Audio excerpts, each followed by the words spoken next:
కులగణన కోసం కాంగ్రెస్ పోరుబాట. దేశవ్యాప్తంగా రాహుల్ నేతృత్వంలో సభలకు ప్లాన్. రిజర్వేషన్ల అంశాన్ని ప్రజల్లోకి తీసుకుపోవాలని నిర్ణయం. పార్టీ చీఫ్ ఖార్గే అధ్యక్షతన కాంగ్రెస్ విస్తృత స్థాయి మీటింగ్. హాజరైన పార్టీ జనరల్ సెక్రటరీలు, రాష్ట్రాల పిసిసి చీఫ్లు, ఇన్ఛార్జీలు.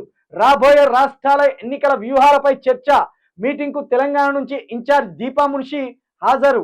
సెబీ చైర్పర్సన్ తొలగించాలనే డిమాండ్తో ఈ నెల 22న ఈడీ ఆఫీసుల ముట్టడి. కేసీ వేణుగోపాల్. అయ్యా రాహుల్ గాంధీ గారు, కులగణన కోసం కాంగ్రెస్ పోరుబాట బానే ఉన్నది, కానీ దీనికంటే ముందు నువ్వు చేయాల్సింది ఏంటంటే 6 గ్యారంటీల కోసం నువ్వు పోరుబాట చేయాలి మా తెలంగాణకు వచ్చి. ఇప్పుడు ఏంటంటే దీన్ని మళ్ళీ సెంటిమెంట్గా వాడతాను. ఒకవేళ వీళ్ళే కనుక అధికారంలోకి వచ్చుంటే, రాహుల్ గాంధీ గారి పార్టీ కాంగ్రెస్ అధికారంలోకి వచ్చి ఉంటే ఇగో ఈ కులగణను మర్చిపోయేటోళ్ళు.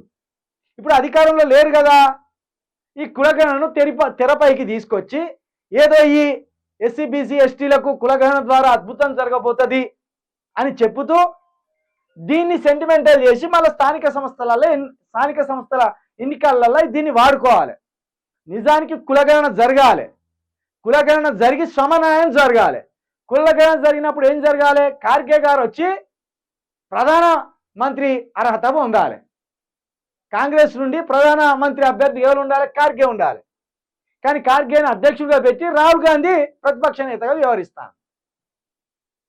కులగణన జరగాలి. కులగణన ప్రకారం ఈ దేశంలో అత్యధికులే ఈ దేశాన్ని పాలించాలి. 6 గ్యారంటీలు ఎక్కడో ఆగమైపోయినాయి.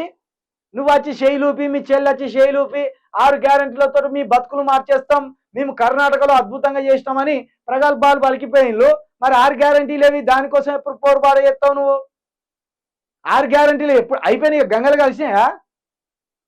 6 గ్యారంటీలను తీసుకపోయి అక్కడ మూసి నదిలో పాడేసి ఇక మూసిని సుందరీకరణ చేస్తామని ఏషం కట్టిండు రేవంత్ రెడ్డి. కాబట్టి దీనికంటే ముందుగా నువ్వు తెలంగాణ ప్రజల దగ్గరికి వచ్చి క్షమాపణ చెప్తావా, 6 గ్యారంటీలు ఇస్తావా? నువ్వు 6 గ్యారంటీలు అనే చెప్పాలా, లేకపోతే తెలంగాణ ప్రజల ముందు ముక్కన రాకి మాకు తప్పైంది 6 గ్యారంటీలు ఇయ్యలేమనన్నా చెప్పాలను. ఈ రెండింటిలో ఏదో ఒకటి చేయాలి నువ్వు.